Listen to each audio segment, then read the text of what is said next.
So the last thing we're going to talk about here is just lighting.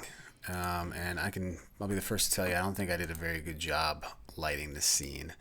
I do like the sort of backlit sun, and some of the shadowing looks decent.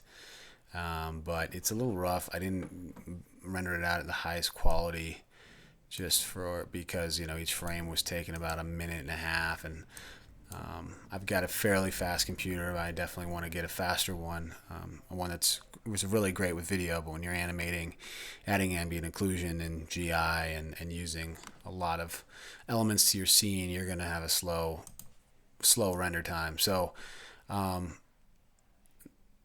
you're going to notice is we've got the sun here, which has a object glow, giving it a little bit, but what's really generating the light is an object that's not seen by the camera, so you can see it reflecting off the tops of these clouds, and you can see these shadows streaming through. But because it's in such infinite space, as this pen comes together, you don't see a lot of the elements, and it doesn't have as much of a dynamic look as it would if my camera angle was closer, and if I'd really made the scene look like a setting that you'd see with the human eye. This is really more, I guess, quick and dirty. I don't know what I'm trying to say here, but the best advice I can give you is if we go and create a new scene and we just bring in, let's just take a look at those mountains again. Where am I looking? Let's just bring our tree in again. That was why. Sorry, there's some keyframes set in that tree, so I'm going to go ahead and skip ahead to where our tree is, because in the scene we had trees popping out, so there's a keyframe action. So I'm not going to mess with it. I'm going to leave the keyframe, but I'm not going to mess with it. Sorry if that's confusing to anybody.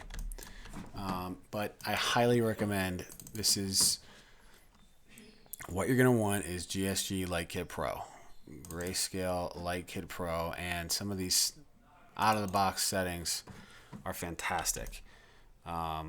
This is just our linear daylight, and I'm going to give it just a floor just to see how it's kind of reacting here. Oops, I'm going to have to move things up. And if we render that, well, it's pretty nice. I mean, you get a very good looking sun, and you get some great shadowing, and you'll notice the only problem with it is that it does take a little while to render the scene. So what it does is it's basically this daylight channel, and a lot of these things you don't need. So what I recommend is you can get rid of the sky if you want. The sky is really just kind of adding a color, and you can add your own sky. Well, that's kind of trippy. That looks like it's the surface of the moon or something. And if you've got your own sky you'd like to add, it's just a basic color, you can use that. But I really urge you to get that and play around with it, because I've played around with lighting for so long and used V-Ray and used different lighting sources, and it's just much easier to take this and play with it yourself.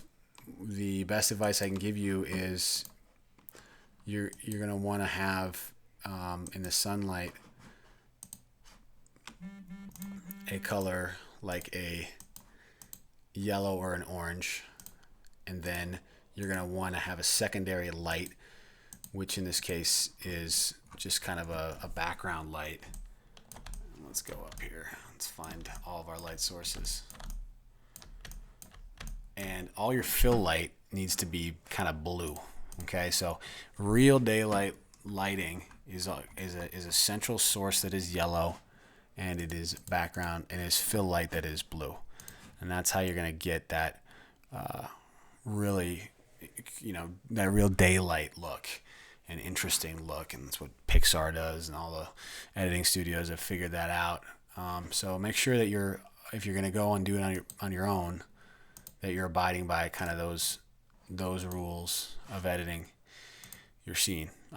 But anyway, that's just a general overview of how I would do lighting in a scene, the best way to possibly do it.